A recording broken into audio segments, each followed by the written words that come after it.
Sorry. Okay, everybody, we're going to get started. So, as I said, I'm Shelby Fiegel of the Center for Community and Economic Development at the University of Central Arkansas, and I'm also a staff senator. Thank you for joining us today for this Zoom 101 training. We have a very big group of UCA employees, both faculty and staff, joining us for this quick 1 hour kind of high level but very focused training about how to conduct virtual meetings and how to use the Zoom platform. So since I introduced myself, I do want to give an opportunity to let my co-presenters introduce themselves. So I'm going to send it over to Stephen. Awesome. Thank you, Shelby. Again, my name is Stephen Shook. I'm the director for the Center for Leadership Development, do a lot of student leadership training on campus and now doing a lot of trainings virtually as well. And so excited to have Shelby kind of started the conversation about having this event. So I'm excited to be a part of it. Thanks, Stephen. And then Dylan, I'm going to let you introduce yourself. Hey, my name is Dylan Edgell. I work under Shelby at the Center for Community and Economic Development. And I'm really excited to kind of get to present on how to make our meetings a little bit more tolerable during this time. So I'll kick it over to Shelby. Yeah, I think the key word is tolerable there. We understand that virtual meetings will never be able to replace that in-person experience. I know we're all really missing those in-person meetings that we have. We never thought we'd probably say that we want to have an in-person meeting, but I know I'm definitely missing it. So for today, some ground rules that I did send out in an email this morning. We are going to ask when we do the breakout rooms, you don't have to do so right now, but just to prepare, we are going to ask that you turn on your camera and be able to use a microphone during our breakout rooms. So one of the lessons we're going to be talking about today is engagement in an online virtual setting. And we have found that oftentimes if people have their cameras off and are not engaging in conversations, it makes the conversation really stale and just does not provide a really, fun environment or tolerable environment, like Dylan said. So we are going to be asking you to turn on your cameras to participate in those breakout rooms. And just to repeat again, for anybody that wasn't on when we got started, we are recording this session. We're going to share that recording and some follow-up notes when we're done. So with that, I'm going to get us started and share my screen. Okay. So like I said today, we're going to be talking about how to host a virtual meeting or use Zoom. And this is in partnership with Staff Senate and the Center for Community and Economic Development on campus. So the first thing obviously you need to do when you're thinking about planning your virtual meeting is go through that list of things that you're kind of your checklist for your virtual meeting. So establish some meeting ground rules and make sure you stick to those ground rules. So, like I said at the beginning, we're going to ask you to turn your cameras on and be engaged. So that's kind of a ground rule for our meeting. Telling people, make sure not to talk over one another. Allow people to, kind of know what the agenda is and what to expect. So developing that agenda is very important. I typically suggest assigning a time allotment for each agenda item. I know, especially in a virtual setting, we get really burnt out very fast from meeting virtually. I know I tend to get my eyes to glaze over if my meeting goes more than an hour virtually. So just make sure that you stick to that time allotment, and that really helps you make sure your meeting flows appropriately, but it also helps your participants know in knowing what to expect. Sending that agenda prior to the meeting to participants is extremely important. For this meeting today, we sent the agenda or put the agenda online in all of our email communication. And then I also did a follow-up this morning with the agenda attached so everybody knew what to expect coming in. And then just making sure you stick to that agenda. That's so important, and it's so easy in in-person and virtual conversations to kind of get off track.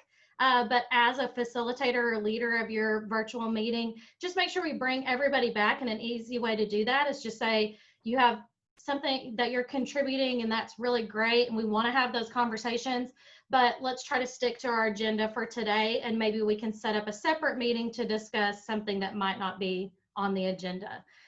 Keeping your meetings short and concise and lively.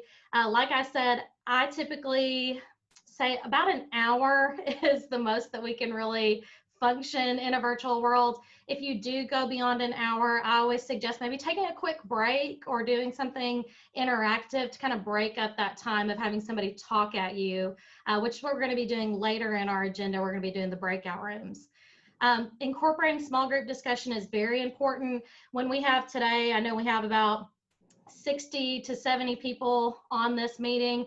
With such a large group, it's very, very hard to have engaging content and interactivity. If we're in person, there can be side conversations, and that's really impossible in Zoom. So a great way to incorporate those small group discussions is utilizing breakout rooms.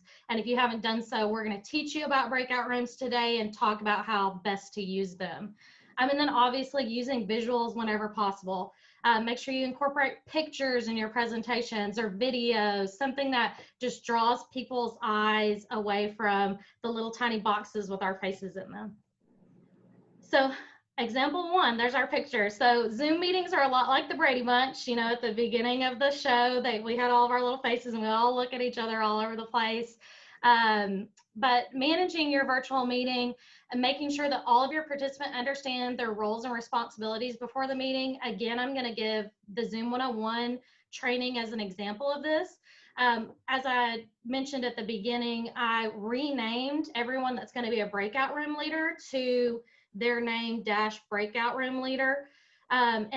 And those people before the meeting, I followed up with them and shared what their role is going to be as far as in the breakout room, how they need to facilitate that breakout room, what questions they need to be asking, that they need to take notes to share back with Stephen and I so we can include those notes in a follow-up email to you all. And so it's just really important for everyone to understand what their role is during that meeting and be prepared in their mind to accept that role and make sure they do it properly.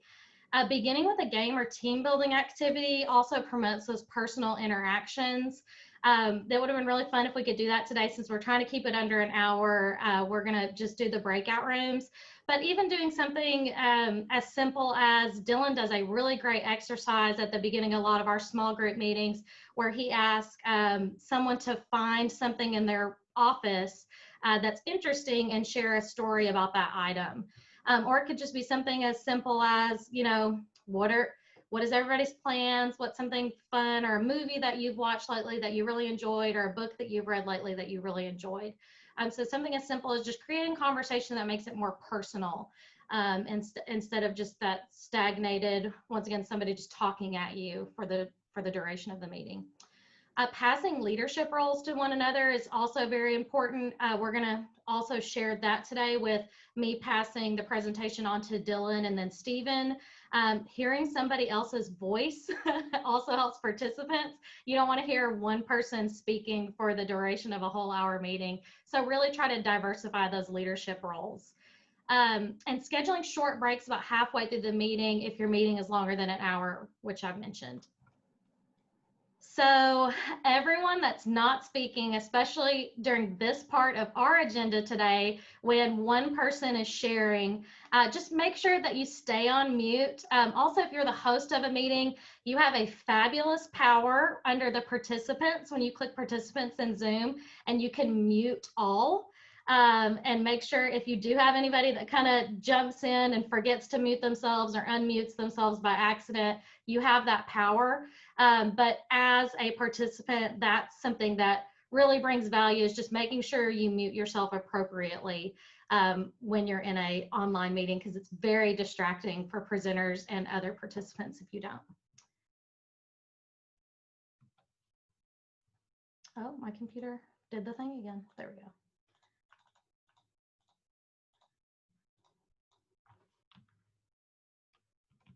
Sorry about that, guys. That's a technology problem. Technology problems are going to happen also, so you just have to live through it and get through it. So things to keep in mind for your meeting. I always say test, test, and test again. I don't think with virtual meetings you can test enough. Zoom tends to do updates to their software very often, especially since it's being so utilized by so many different organizations. They're constantly updating. And so I always suggest logging on about 30 minutes early, or at least 15 minutes early to your meeting, making sure everything's working, all the tools that you're going to be using are working, and maybe even doing a complete run through with your internal team before you have your meeting, especially if it's something like a conference or a large group that you're hosting. Also deciding what tools are appropriate for your meetings. So we're going to be talking about breakout rooms, having pre-assigned breakout rooms, or polling, screen sharing, and then maybe even the difference between a webinar and a meeting, which one is more appropriate if you have access to both of those types of meetings in Zoom. So making sure also that you have appropriate privacy settings. Zoom bombing, I don't think as bad as it used to be, but it still happens. So a lot of people, if you just have an open Zoom link where you just share that freely without any registration set up for your meeting, like you had to do for this one, some people will get those links and join your meeting just for the purpose of ruining your meeting. It's kind of like the new way to crash into somebody or break into somebody's car is to bomb a Zoom meeting. So I would always say consider adding some type of registration component and confirming registrants. If it's something like an internal team meeting, I don't think that's super necessary because it'd be easy to kick somebody out of that meeting if they were being disruptive.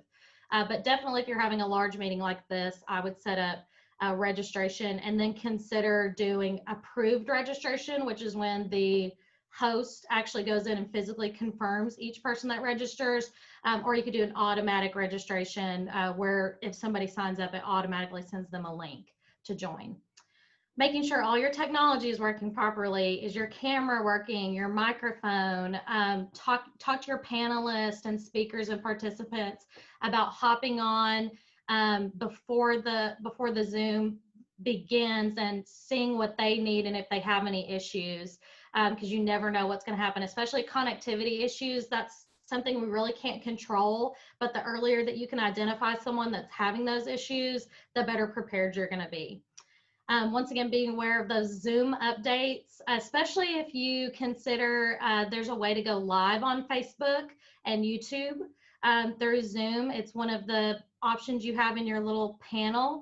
There's simply a button that says go live, and you can host on YouTube and host on Facebook and even a custom link. But a while back, they did a Zoom update that made it hard to go live if you didn't clear your history or your cache of cookies on your computer. And if you didn't know that, then you were kind of stuck out in the open, your event didn't go on in time. Have a plan in place if something goes wrong. Once again, those Zoom crashers, the speaker having connectivity issues, or if the host is kicked off. Dylan and I have had a meeting where Dylan was in the middle of giving a presentation during a simulation with a group of community leaders, and all of a sudden Dylan was gone, and Zoom just decided to kick him off. But luckily, I was prepared to take over Dylan's presentation, and we didn't have a lull waiting for Dylan to hop back on. So making sure you have a backup in cases that may happen. And so closing out your virtual meetings, including follow-up and next steps, we're going to be sending out a follow-up email to this presentation with the recording and with some notes, and then also seeing if anybody has any questions for us afterwards. Sharing those meeting notes in an email, text, or even in Google Drive or Dropbox, depending on what you're most comfortable with. And then we always really like to, and I'm going to ask everybody to do this too, to get a screenshot of everybody at the end of your meeting to share on social media. A lot of our social media content was driven by our in-person meetings or programming. Since we don't have that, we've replaced it with screenshots in Zoom of all of our beautiful smiling faces. So I'm going to give a quick example before I turn it over to Dylan. We have an upcoming Racial Equity Summit that we're going to be hosting virtually. So obviously the first thing that we did in planning for that summit was identifying a purpose, which is to convene leaders across the state to have open conversations about equity and developing next steps for organizational and policy leaders. We did, since we knew this was going to be a very large event, we almost have 200 people registered right now. Registration is required. And I actually will manually approve everyone that registers. So I'm looking for names and making sure they have an organization that they're attached to. If I see something that's a red flag, I just email that person and say, hey, can you tell me why you want to be a part of the meeting? And if they respond and give an appropriate response, then I'll approve them. But it's just an extra way to make sure that you're not getting any of that Zoom bombing or anybody that's going to be disruptive. Utilizing breakout rooms for multiple subjects of conversation. So we have a lot of different things we're going to be talking about. So we're going to be able to break up our participants into groups to talk about income and wealth, education, health, and the criminal justice system. And then developing a plan as a team for hosting. So my team internally, we only have 3 people full-time who are going to be able to work this event. So we're going to be assigning who's going to be moderating the chat, who's going to be introducing speakers, who's keeping time, who's troubleshooting those technology issues, who's taking notes. And if we need to bring in additional staff members to help with that, we'll be able to identify that before the meeting. We're also going to be developing polls for evaluation and even interaction as a large group. And then we're going to be hosting a call with our speakers and moderators to share our expectations and walk through the agenda with them so they feel comfortable when we put on this event. So with that, I'm going to turn it over to Dylan. And Dylan, I'm going to keep this up and you just let me know when to switch to the next screen. Sounds good. Well, hello, everyone. So now that we've kind of gone over a few of the more technical, like how to host a meeting, we want to go into the strategy of how to make a meeting like this a little bit more impactful. And recently in the CDI book club that we run, we read a book called The Art of Gathering by Priya Parker. And Priya actually made a virtual gathering guide called Virtual Gathering in the Time of Corona that we're going to follow up with you guys and send that out after this meeting. But I kind of wanted to go over the high level stuff in that guide. So Shelby, next slide. So the first thing you need to do is to clarify the purpose of your virtual gathering. So this may have changed, it may not have changed when you switch to a virtual format, but let's say you're hosting an event on campus and you're bringing multiple departments in to learn about what another department's doing, right?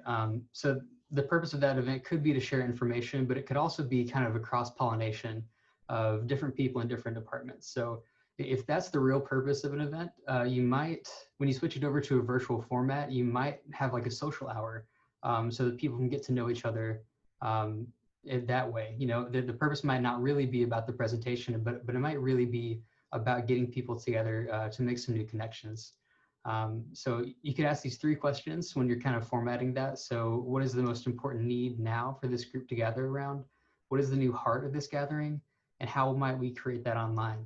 And after asking those questions, you might find that you don't need to have this online. This is a wonderful time to test if this meeting could really be an email. So this is a gift for you guys. And also, the next point is to use everyone's environment to fill the contextlessness of virtual gatherings. So you can have a virtual background on Zoom, and I love them. I love having the beach in the background and pretending like I'm at the beach. But it does kind of take away from this kind of weird space that we're all in, right? We're in a virtual format, and if there's a virtual background, then it's hard to kind of ground these people in where they're at. So I always ask people to turn off their virtual backgrounds just so we can kind of interact with their background environment and ask some questions, like Shelby was saying earlier, about things on their desk or kind of what they're doing. And always listen to Yoda, become one with the mute button. So important. Just want to hammer that in again. Next slide. Create an opening ritual. So like Shelby was saying earlier, we always start our meetings that are a little bit smaller than this. There's 73 people on here. But when there's a more manageable crowd, we always ask, what are you drinking? I have coffee with Bob Ross on my mug. And it always kind of sparks a little conversation. Or we always ask, what is something interesting on your desk? If you had to do a TED Talk, what would it be about? So just like some questions that kind of break the ice a little bit and invite everyone to the conversation. Because I found that when we don't do that, then people are a little bit hesitant to talk in a meeting. There's a lot of pressure to keep that mute button on. So kind of inviting people to the conversation is really important. Share, but digitally. So when you're in a meeting or a gathering, there's always some resources or an agenda, and that doesn't have to stop just because there's it's in a virtual setting. And like I said, Shelby send out that agenda. We're going to send out some resources afterwards. So kind of having a pre-event and post-event resources makes these virtual gatherings a lot more impactful. And finally, allow people human moments. So you might have seen this on BBC. There's a reporter giving a report and his daughter comes trundling in. A lot of people are working from home and there's going to be some interruptions. I have a 4-month-old baby at home and he doesn't really care that I'm in a meeting sometimes. So just allow these people those human moments for their kids, their pets, and I always even ask people to show their pets because that's my favorite part of working from home so far. Next slide.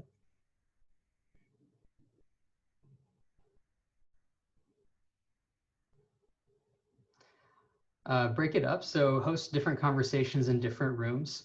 So this is kind of an interesting topic. We haven't done this a whole lot, but just asking people to kind of switch things up when the conversation shifts. Say that we have a new topic on the agenda, you might ask people to move their camera over to a new frame, or have people go into a breakout room for a new conversation on a new topic, just to change your frame of mind and to get you kind of focused on something new. Don't ditch the cocktail hour. So if you only use Zoom for business, you're going to have a certain mindset going into these Zoom meetings. So we like to have social time and invite people to kind of have a conversation. Like I said, we have the CDI book club that we do virtually, where we're able to just talk and have a conversation with everyone. And finally, keep calm and gather on Zoom. So we're going to be stuck in this virtual environment for a while. It looks like we're going to, potentially be here until next summer, maybe longer. So I think we just need to, accept this as our new reality and kind of learn how to make the best of it. And hopefully these tips kind of help. And with that, I'm going to turn it over to Stephen.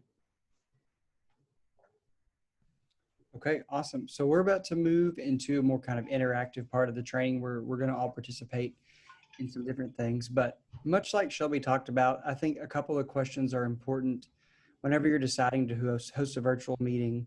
I think somebody in the chat talked about a large group, a small group, what the gathering's about, if it's going to be a panel discussion, a webinar, or a lecture. Those are things that I try to make sure that depending on what the event is, I set it up a little bit differently.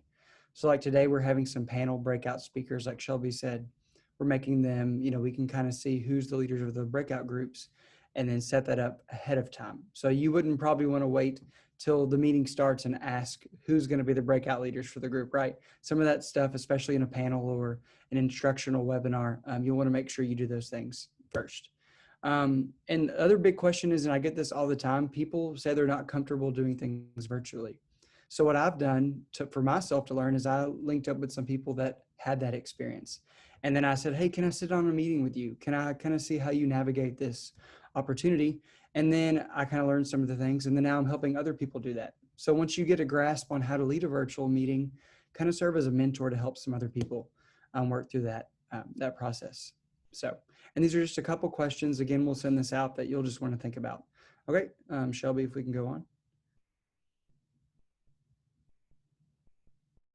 Okay, so whenever you log in, and everybody in this room, for the most part, should see some of these options at the bottom of your screen. So if you look at the very, very bottom, on the bottom left, it should be a mute button. And then right next to that should be the video button. So everybody should have access to those things. Everybody should also have participants, the chat, and the share screen, and probably the reactions button as well. Some of these other buttons that are up there typically only show up if you're the host or the co-host. So we're going to talk through what that process looks like using these things. But again, unless you're in that position and have that user right, you won't be able to see it until you start a meeting. So another good thing to do is just go into Zoom, start a meeting by yourself. No one has to be in there. And you can play around with some of these tools and make mistakes and figure things out. It's just a good way to kind of troubleshoot. So Shelby, can you go to one more? Awesome. Okay. So I'm going to see, let me pull up some features so I can see who unmutes themselves. So first, we're going to talk about the mute button. Like Dylan said, the most important button in the whole meeting.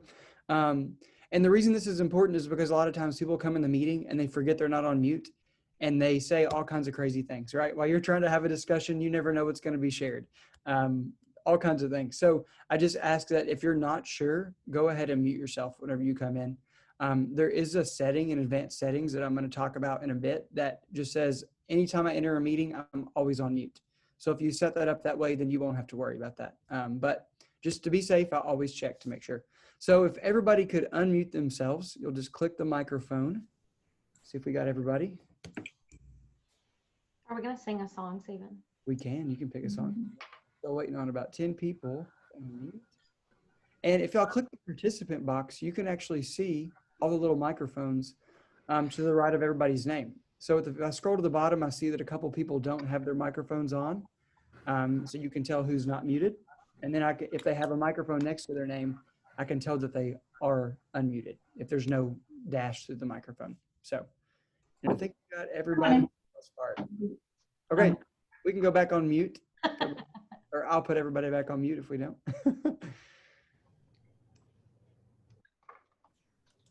Okay, so the next feature is the video button. So this is the feature that just turns off your video. So again, just click it. Let's see if we can get everybody's video off real quick.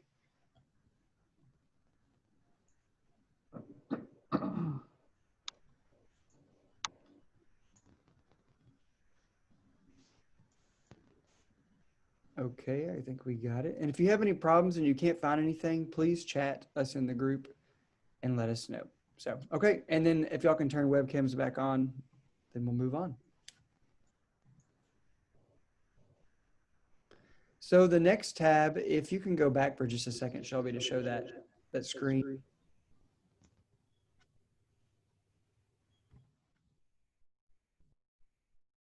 There we go. So number 3 is security tab.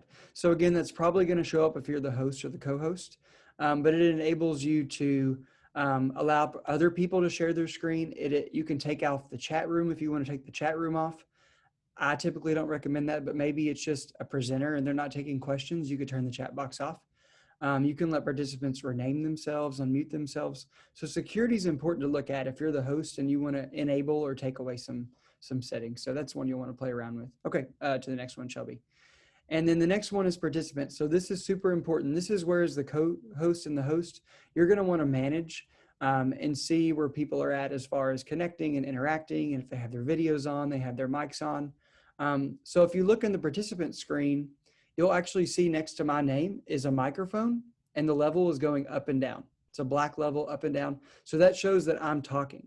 So again, if people aren't muted and they're all talking, you'll be able to see, I wouldn't call them out, but you'll be able to see who's talking and maybe interrupting. And then you can go click on their name and click mute them as an individual. Sometimes instead of just making an announcement, if it's just one person, they won't know. I just go mute them and move on and nobody says anything. So good way just to kind of see who's talking and who's not. The next thing is, oh, I can't see. Perfect. Also, you'll be able to see, we have nobody that dialed in as a phone today, but sometimes people don't have access to webcam, things like that. So you'll want to make sure that you can see the phones in the participant list as well. Can you go back real quick, Shelby?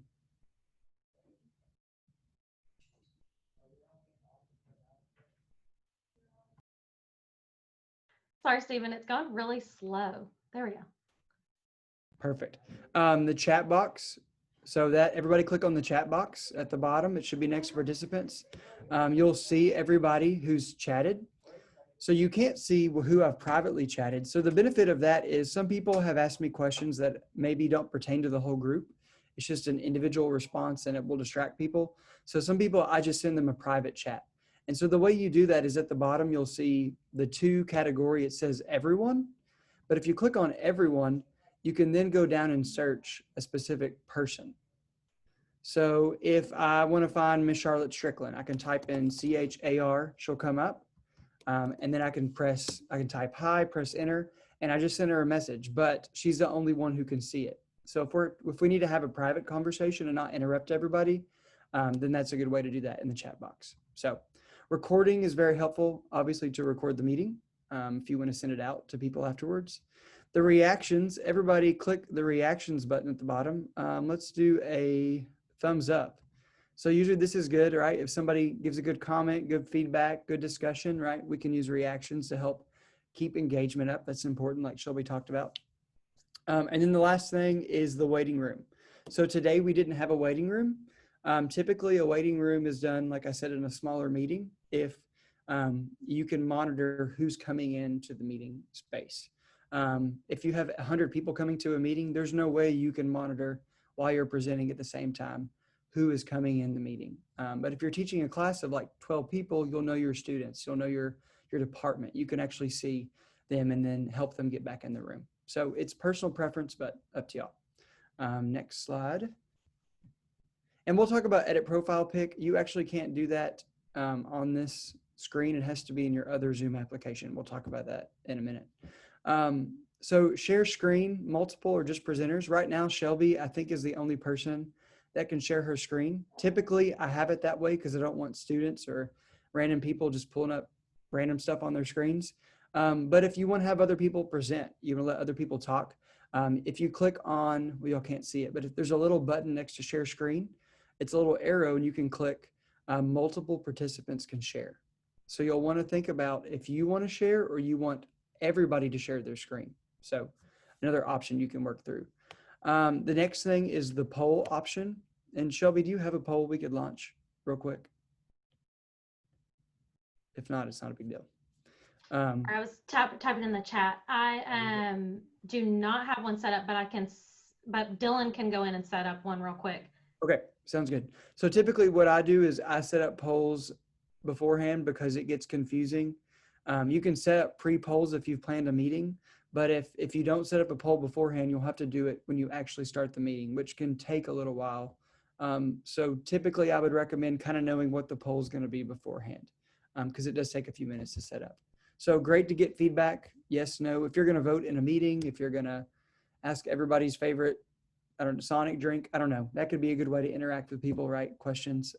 Really encourage using the polls. I think it's really important. Breakout rooms. I think this is the absolute best tool for the Zoom capability. I recommend this all the time in any training, any meeting. I just think it helps people, you know, when we have 80 people, no one is going to speak in a small group setting. So if when we break out, people are more likely to interact, pay attention, and be present.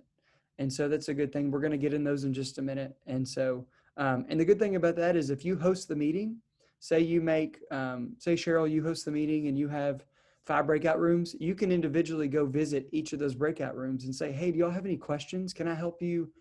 Can I answer something you're talking about? Can I listen in on the conversation? So it's a good way to kind of go between the different groups to hear different perspectives. So love it for discussion and love it for breakouts. And then closed captioning, I don't use this often because it requires somebody else to help you. It's a lot of work, but it's important. And if you use the auto closed caption, it's not always accurate. So again, why you should have somebody. But if you have someone in a meeting that needs closed captioning, it's an option. But again, you'll need to have someone in the meeting that's just dedicated to doing that until they come out with a better update. I'm sure they will, but for right now, it's kind of hard to use that feature. So, okay, let's keep going. Since somebody asked how to set up polls, do you mind if I show that real quick since I have the screen shared? Let's go ahead. Since I didn't set up one before, I will show everybody how to do that.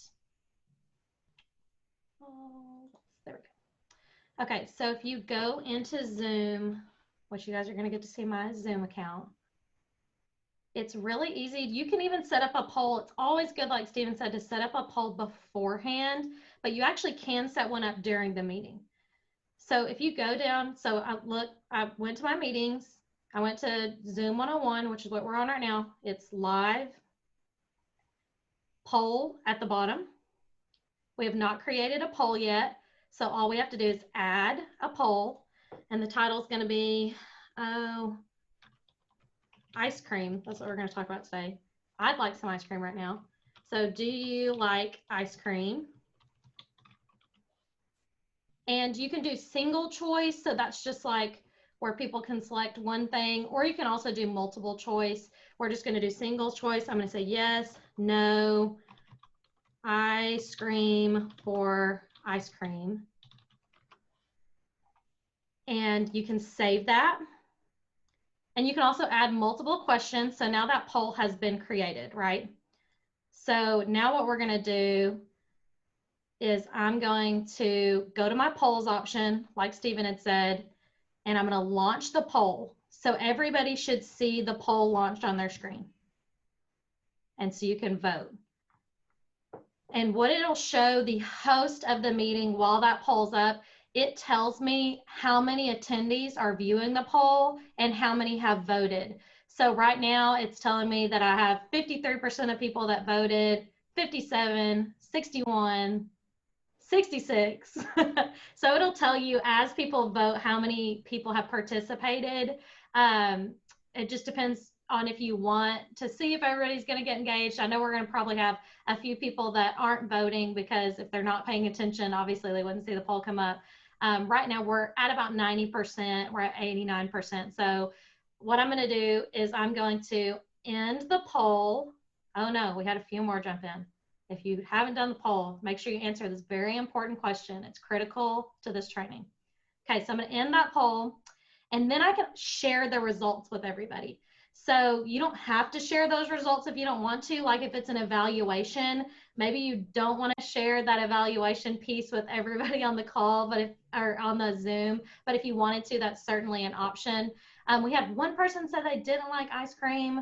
I hope you're lactose intolerant. You just don't like ice cream because you don't like ice cream. And if you are lactose intolerant, I'm very sorry you can't enjoy ice cream.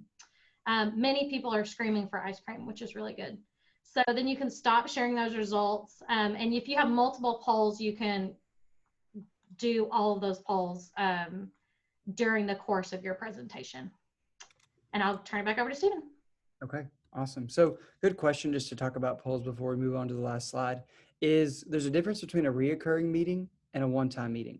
So when I meet with my student directors every week, I make that a reoccurring meeting. We use that same link every week for the next 2 years, right? Staff Senate, I made a reoccurring link. We always use that link for every meeting. So if I set up polls on the reoccurring meeting, they're there every time I log in because that's the same standing meeting. Now, if it's a one-time meeting, I have to go create those polls every single one-time meeting. So there's benefits between a standing meeting and a reoccurring meeting. So we'll talk about that too. Okay, next slide, please. Awesome. So tips and tricks, questions I get asked all the time or I have learned from presentations before we do breakout rooms. Important, again, mute all participants typically. But again, I talked about individual participants. If there's just one person and you've identified who that person is, you can mute them as well. Set up polls beforehand, like Shelby said, and I encourage, unless it's something that doesn't need to be shared, share the results. Because a lot of people are like, well, we took a poll, I feel like ice cream, but then we don't know how everybody feels. So share those results. Don't just keep them to yourself. Know when to chat privately versus to everyone. So sometimes it's a one-on-one conversation. Sometimes it's a group conversation. Setting up a one-time meeting, again, versus a reoccurring meeting whenever you schedule that. It's important. Find the advanced settings. That'll be on the next slide in just a second. That's where all this information is set up ahead of time. So for polls, if you don't have it set up in your advanced settings as an option, then you'll never see it on your meeting. So we're just going to briefly show you that, and then we'll give you more details later. You can call one of us if you want to do a lot of advanced settings. Know the difference between host rights and co-host rights. So Shelby's the host. She pretty much is the one who does breakout rooms and certain rights she has. As a co-host, I cannot do breakout rooms. It has to be the host that does the breakout rooms, okay? Only the host. And then I always recommend a big event, get a logistics assistant. Have somebody like we're doing now answering questions in the chat. Somebody's over here helping people turn their webcams on. Somebody's helping present, because it's hard as a presenter to do all those things while we're presenting. So have somebody help you out. And then when we get into breakout rooms, there's also a request for help button. So if you ever have a question, say you're the host and your people are confused in the breakout room, you'll find that button today. Y'all can bring Shelby in as many times as you want. Ask for help, and then the host will come help you. So, and that's it, I think. And this is the advanced settings. This is what you'll need to find on your Zoom account. It should be on the home page on the actual Zoom application. And you'll see at the bottom, once you go to your profile, advanced settings. So very important tool to enable all these features that we've talked about. So. Okay, so I'm going to prepare the breakout rooms because, like Stephen said, the host is the only person that can control that function. While I'm setting up these breakout rooms for our interaction, I'm going to stop sharing my screen. If it'll let me. There we go. And then I'm going to let Stephen and Dylan field any questions anybody has before we go into the breakout rooms.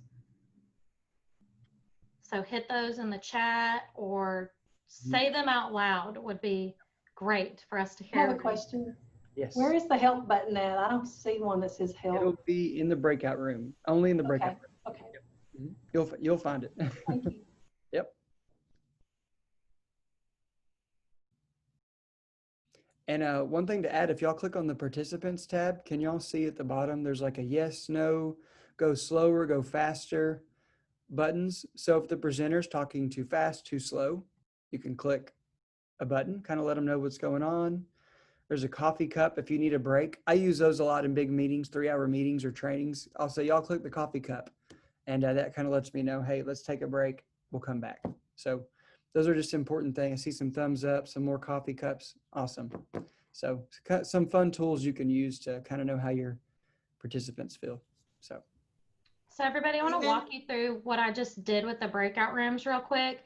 So that button that Stephen showed, breakout rooms, all you do to set up breakout rooms, you click on that button, and then it's going to show you how many participants are in the meeting and whether you want to automatically split them up or manually split them up. I would suggest either pre-assigning. So if you pre-assigned, it will have them automatically split out in the groups beforehand. If you do not, though, I would never suggest to manually put people in groups unless it's a very small group. So if you have under 15 people, I think it's fine if you wanted to manually move people around. For this meeting, since we do have 54 people on, I'm going to automatically move people into the rooms. And then what I did, since all of my breakout room leaders had breakout room leader by their name, I was able to move them into the appropriate group that they needed to be in. So every room has a breakout leader. So group 1 will be Carlos as the breakout leader. Carlos Herrera is the treasurer for Staff Senate. Group 2 will be Charlotte Strickland, who very graciously offered to be a facilitator for this training. Dylan will be in breakout room 3, and then we'll have Stephen in 4. And then Tracy Spivey is going to fill in for Melanie Watson. She's a part of outreach, and she also graciously offered to help us. So she'll be in group 5, and I will be in group 6. But like Stephen said, if you do have a question, when you get in the breakout room, you'll be able to raise your hand and it'll notify me, and I can choose to go to your room and answer your question. So hopefully nobody has too many questions that they need to ask, but if you do, that is a possibility. So I'm going to open all the rooms right now, and you're going to choose to go into the room, and I'm going to let us be in our breakout rooms for about 10 minutes, a little more than 10 minutes, and then we're going to come back and do a debrief with everybody for the remaining 5 minutes of the training. Shelby, can you post the questions in the chat? What'd you say, Stephen? Post the questions in the chat if we have questions. Yes, we can post the questions in the chat. So you can move your rooms now.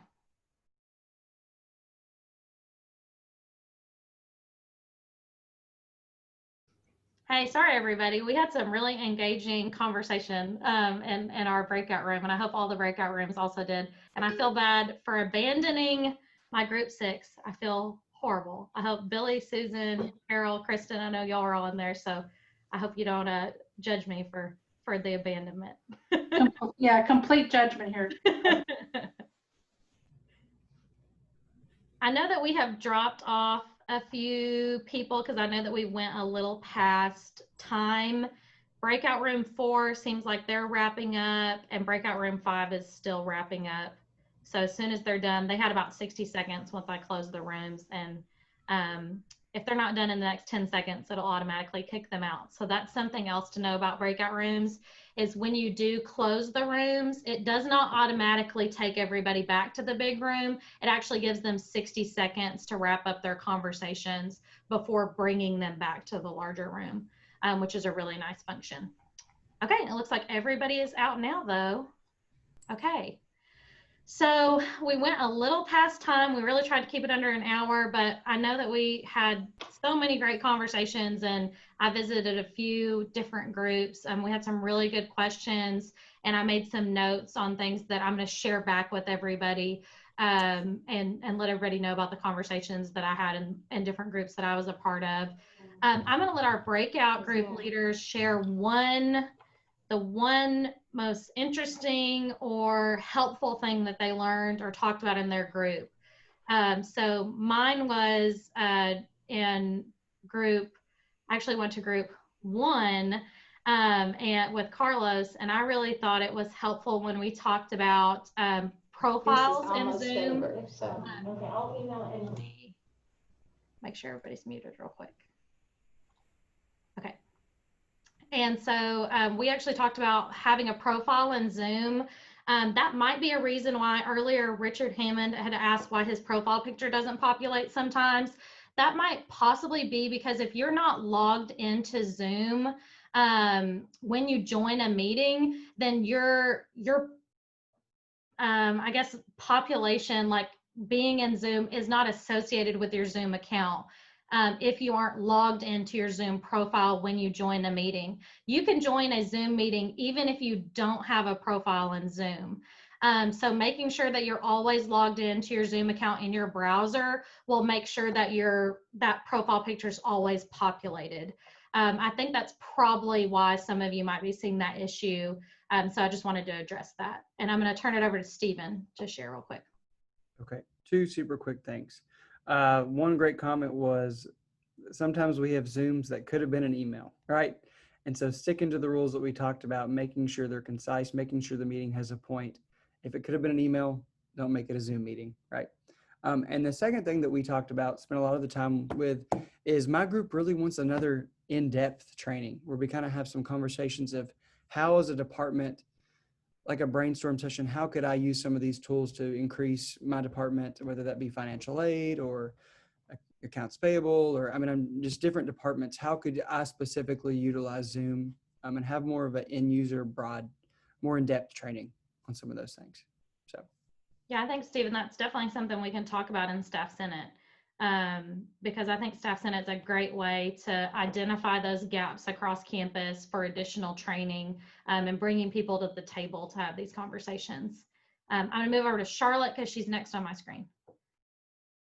Yeah, and I apologize. I didn't have my microphone muted. Sorry, y'all. I have 2 real quick things. One piggybacks on Stephen, is that our group was saying, let's do something else. Leanne had a great point that when working with her team and her office, we lose the personalization, that connectiveness. So what are some things we can do in a Zoom meeting to connect and personalize so people feel connected within that? So it may be some examples of team builders. It may be just some ways to ask questions and pull people into the conversation, but just some things. What are things that have been working well for groups, and let's share those collectively in a future training. And then one other thing, Jessie brought up a great point that when she works with students, not all of them have their cameras on, and how frustrating that is because you don't know if they're there walking around. Are they? So we like the fact that at the very beginning you shared that as an expectation. But Leanne also had a great point that we need to be sensitive. Not everybody may have the technology. They may not have a camera, so don't shame people if they're not showing themselves.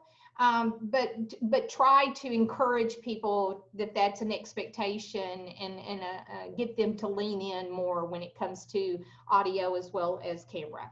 And I have got a 2 o'clock meeting that I'm late for, so I'm going to sign off, but I wanted to share my great group's comments. Thanks y'all for doing. Charlotte. Thanks for doing this. And I'm really glad Charlotte did talk to add on to that, sharing those expectations about having the video, having the audio, but also being cognizant that that really might not work for everybody.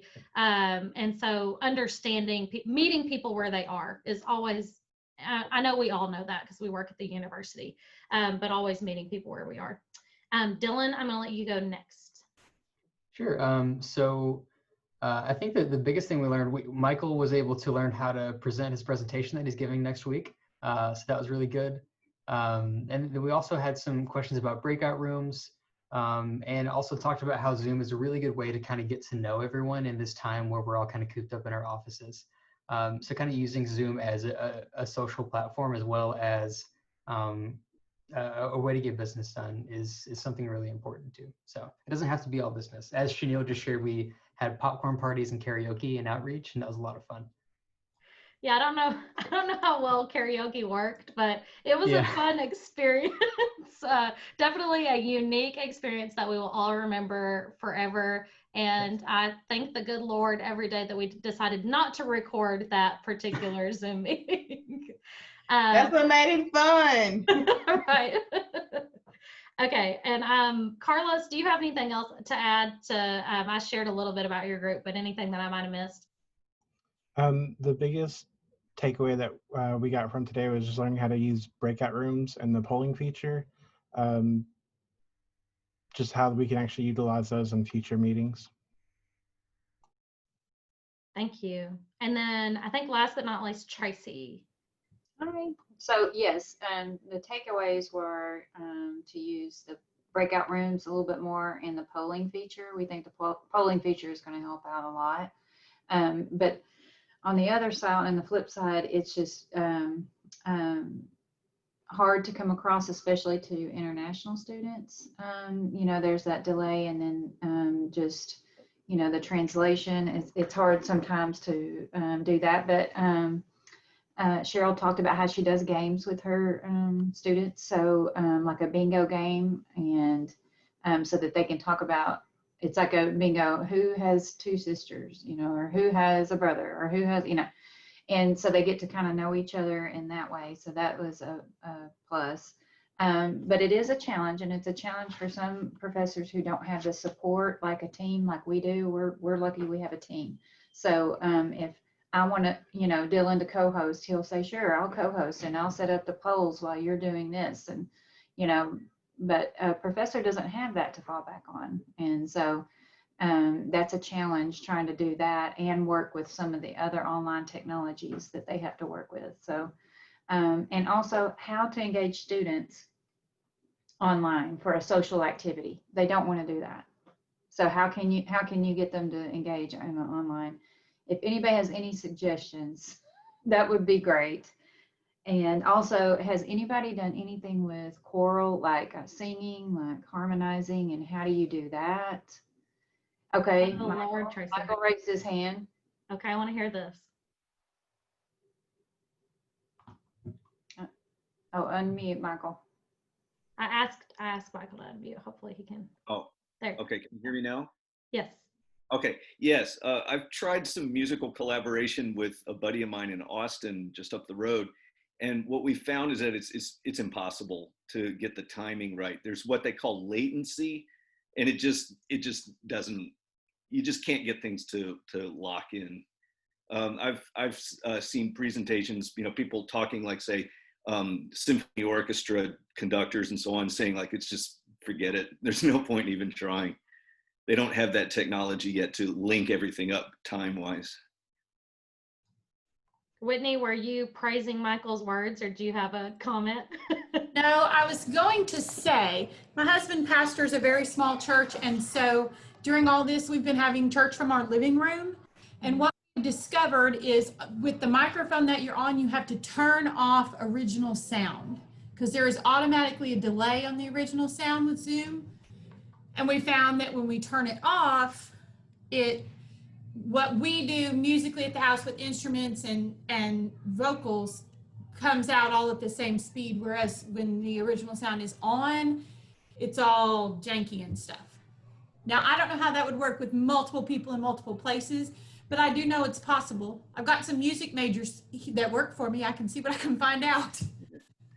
That's really great, Whitney. I was not aware of that. So that's Yeah, good when you to click know. right next to the microphone Mhm. button, it tells you where you're at, and you can when you pick your microphone, you can pick original sound. For me, because I always have it off, it's right there, like it's to the top left of your head is where it's at. Right. Well, thank you for sharing that with everybody, because I was not aware of that. It helps. Can I follow up a question on that? Do you find then that, like, if you've got people doing things from different places, that you have a problem of one, how shall I say, one musician or whatever, it kind of like takes charge of the thing, and then everybody else is muted, and then you can't hear everything. I honestly, we have not done that at this point. I know it's possible, but it's not something that I've ever done. But I'm curious, and now that you say that, I'm going to see what I can find out. I do have a student worker who participated in a choir over this summer where they were all in their own homes and they sang together and recorded. So Wow. I'm curious to find out. It's possible. People are doing it, and they're doing it on Zoom. Okay. Well, thank you guys for sharing that, because I definitely have not delved deep into the audio and video functions. I do have a professional microphone that I use sometimes, but that's about as deep as I've gotten with it. So we're about 15 minutes past 2. That's good that we had so much conversation, so many questions, and so much engagement that we surpassed our time. But also, I always want to be really cognizant of everybody's time and definitely understand that people had to jump off at 2 o'clock when we were supposed to end.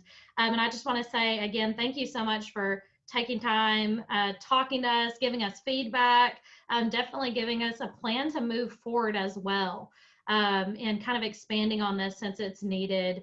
And I've really enjoyed getting to see everybody that I know on campus, and also seeing some faces that I don't know. That's the great thing about Zoom, is you can be connected everywhere all at once, and that's one of the bright silver linings of this virtual world.